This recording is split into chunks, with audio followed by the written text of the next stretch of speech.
In the very first video I made for this channel, I told you that I was a tattoo artist or a project tattoo artist, and then I never talked about it again until now. I am doing a guest spot this month in LA, and I wanted to come on here for a short little video kind of talking about that. Maybe we look at the designs that I made, talk about how I feel about it.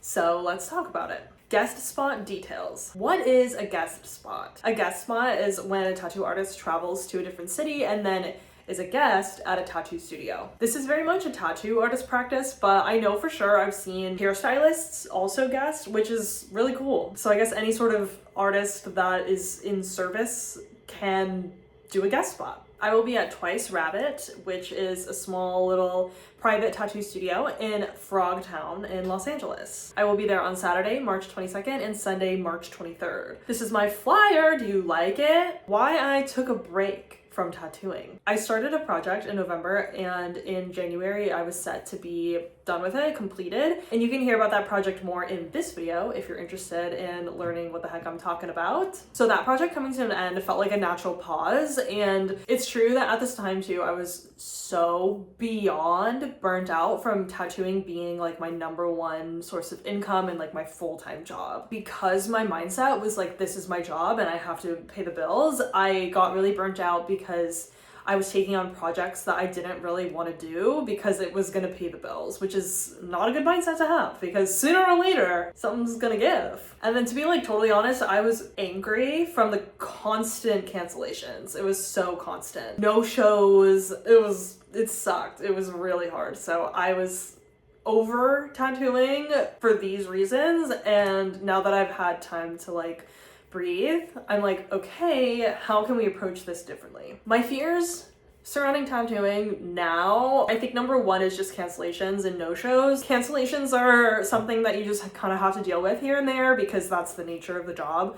No-shows though, absolutely not, love, absolutely not. Another fear I have is that every studio is different, but for this studio, I have to pay for the day. So if I do 1 tattoo or if I do 20 tattoos, I'm paying 1 fee for the day. And so I guess my fear is just not filling up the roster, even though I know that 4 or 5 appointments is arbitrary, because this income that I will make from this is not gonna make or break me. Income can be like a secondary perk to getting to do the thing. Do you know what I mean? Why I decided to get back into it. Basically, I have an idea for the next like tattoo project. Project 3, completely different, not a poetry project. Oh my gosh, what could it be? I'm not gonna tell you yet. But for that project, I want to have my own font that I can use, and like everybody's tattoo will be in that font.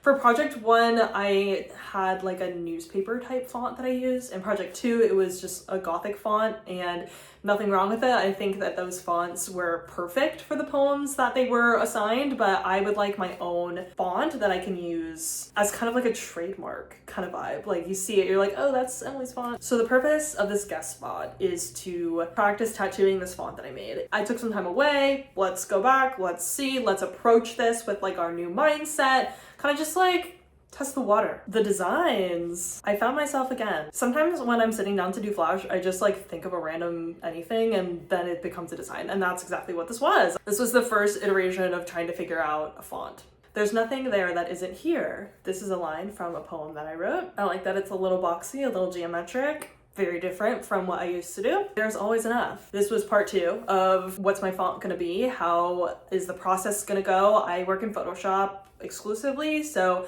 kind of just pressing buttons and seeing, oh, this is cool. Teach a man to fish and I'll be fooled for the rest of my life. This is a misquote from BoJack. The actual quote is, teach a man to fool me and I'll be fooled for the rest of my life.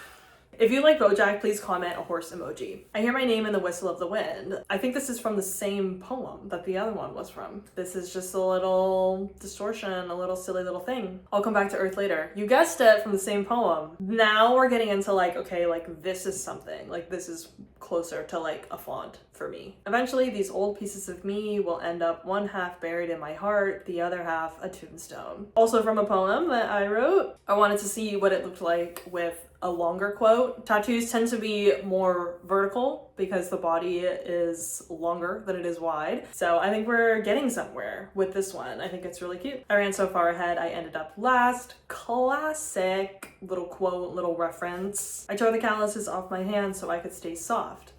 Yes, from another poem that I wrote. This is why I prefer Flash, and I don't really like to do customs. Sometimes I'll get a request for a really cool quote and I'm like, okay, that's cool.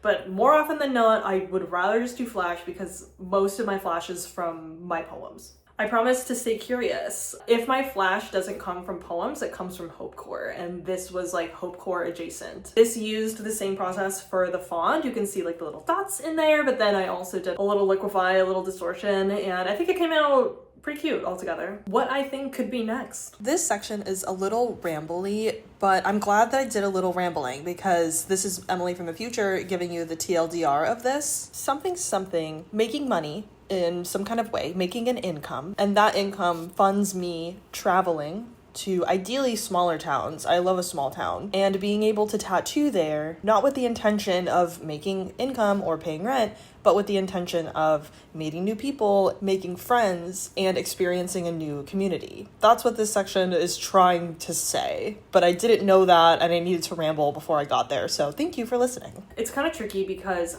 I am doing this for the sake of this font and like trying to experiment with this because I want to do a project with this font. And so should that all go well, that so many things have to go right for that to happen. Once I start this project, then I could see probably tattooing one weekend a month in a different city. I tried to go to some smaller towns last year and they did not work out at all. Going to a smaller town is always a gamble, and I would love to make money some other way, like through YouTube or something, so I can go and do that and like take the risk and maybe only tattoo one or two people. One or two people aren't going to pay the bills, but one or two people are fun to hang out with. Maybe I just made just enough to cover the payment to the studio, and maybe that's it, and maybe I got to like hang out with someone. There was one time I think I had a cancellation or something. The person that I was tattooing, I was like, hey, I had a cancellation, do you want to go get coffee? And then we went and got coffee. I like doing a little extra thing if I have the time. So that's it from me as of right now, March 14th. I am booking for March 22nd and March 23rd. So if you're in LA and you're free and you like this Flash, then you can go to my Linktree. Okay, this is in the description, and then the first link, it says book a tattoo. That's where you'll go and do that. I'm interested to see if this video reaches anyone because it's in like 1 week. That guest spot, so I don't know. Talking it out never hurt anyone. Thanks for listening if you got this far, and I'll see you later.